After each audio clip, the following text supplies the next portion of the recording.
ঠাকুরের রাতুল চরণে প্রণাম জানিয়ে, আরাধ্যা জগৎজননী বড় মায়ের রাতুল চরণে প্রণাম জানিয়ে, পরম পূজ্য পাদ বরদার চরণে প্রণাম জানিয়ে, পূজনীয় আচার্যদেবের চরণে প্রণাম জানিয়ে সকলকে আমার আনন্দিত জয়গুরু বলে আলোচনা প্রসঙ্গে পঞ্চম খণ্ডে 18 পৌষ সোমবার 1350 সাল শ্রী ঠাকুর বিকালে আশ্রম প্রাঙ্গণে বসে আছেন। কাছে ভক্তবৃন্দ উপস্থিত। তিনি পরম আপনজনের মতো সবার কাছে অন্তরঙ্গ ভঙ্গিতে কথাবার্তা বলছেন। একটি মাকে বললেন, তোকে কেমন যেন মনমরা মতো মনে হচ্ছে, শরীর ভালো আছে তো? মাটি বললেন, শরীর ভালো আছে, তবে সংসারে শান্তিতে থাকার জো নাই। সব সময় মনের উপর আঘাত খেতে থাকলে কত সহ্য করা যায়? শ্রী ঠাকুর, যা বলেছিস খুব ঠিক কথা, কিন্তু মনে মনে একটা জিদ যদি করিস যে যতই খারাপ ব্যবহার তোর উপর হোক তুই তা হজম করে নিবি, আর শুধু হজম করা নয়, এমন ব্যবহার করবি যাতে অন্যের মনে অনুতাপ আসে ও তার পরিবর্তনও হয়, তাহলে কিন্তু এই কষ্টকর অবস্থাটা তোর ও তার উভয়ের মঙ্গলে কারণ হয়ে দাঁড়ায়। উক্ত মা, আমি অনেক ভালো ব্যবহার করে দেখেছি, তার পরিবর্তন হবার নয়। যত ভালো ব্যবহার করা যায় ততই দুর্ব্যবহার করেন। শ্রী ঠাকুর, মানুষ সম্বন্ধে নিরাশ হলে কি চলে? অনেক সহ্য লাগে, অনেক ধৈর্য লাগে। কার মনে কোন সময় পরিবর্তন আসে তার কি ঠিক আছে? আর তার যদি পরিবর্তন নাও হয়, তুমি যদি আজীবন এই চেষ্টা করতে যাও, তাহলে তাতে তোমার অন্তত লাভ। ভিতরে গরম রেখে বাইরে শুধু লোক দেখানো ভালো ব্যবহার করলে হবে না। নিজেকে তার অবস্থায় ফেলে ভেবে দেখতে হবে কেন সে এমন করে। তাতে একটা সহানুভূতি আসবে, মমতা আসবে, তাতে হজম করার শক্তি পাবে। কাজটা খুব শক্ত, কিন্তু মন তৈরি করে নিলে এর মধ্যেই আবার আমোদ পাওয়া যায়। ভেবে নেবে যে সে তোকে অকথা কুকথা বলে গালি দেবে, তা যতই দিক না কেন তুই মনকে দুঃখিত বা উত্তেজিত হতে দিবি না, বরং বুদ্ধি আঁটবি কি করে তার রাগটাকে জল করে নিতে পারিস। যে যতই গরম হবে তুই ততই নরম ও মিষ্টি হবি। গলাটা যেন গাল নয়, মধুবর্ষণ এমনতর ভাব। এরকমই যদি কিছুদিন করতে পারিস, তাহলে দেখবি সে নিজে নিজেই আচরণে লজ্জিত ও দুঃখিত হবে। মাটি হতবম্বের মতো তাকিয়ে রইলেন। শ্রী ঠাকুর হাসতে হাসতে বললেন, তুই ঘাবড়াস কেন?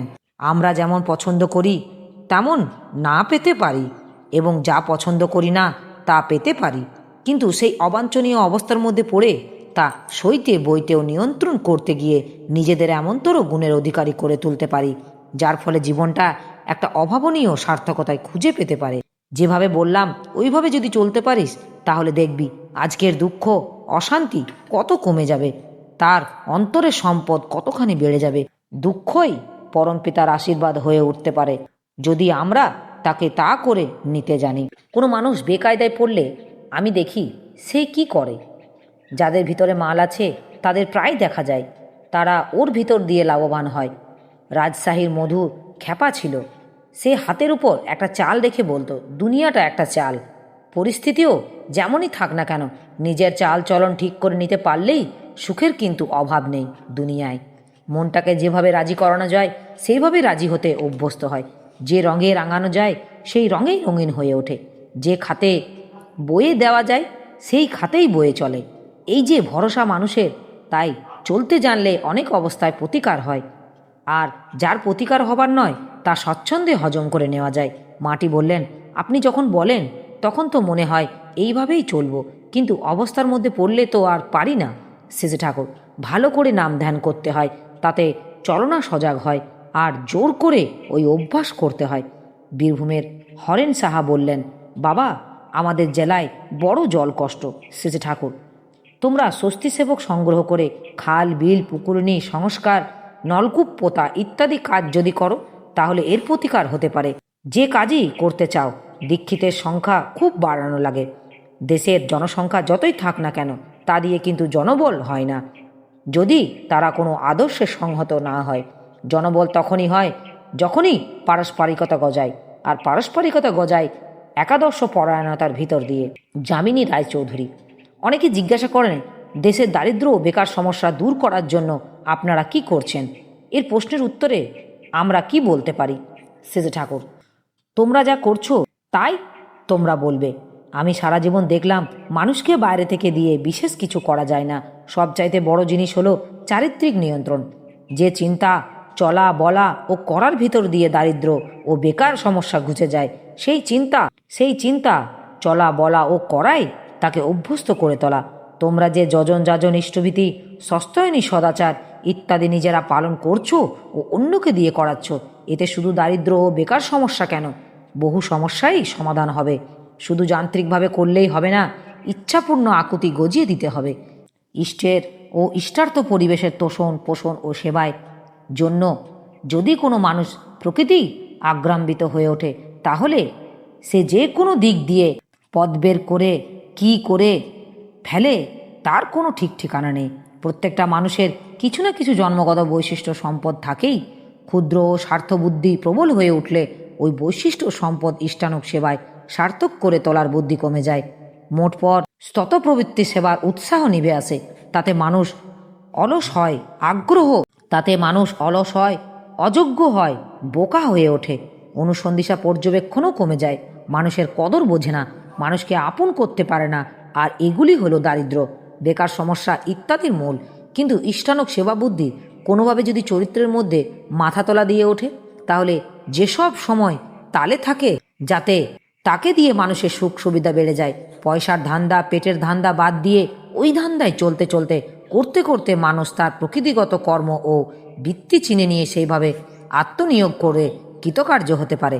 সেবায় লওয়াজিমা বাড়াতে হবে, আর মাথা খাটিয়ে অতন্দ্রভাবে তার সদ্ব্যবহার করতে হবে।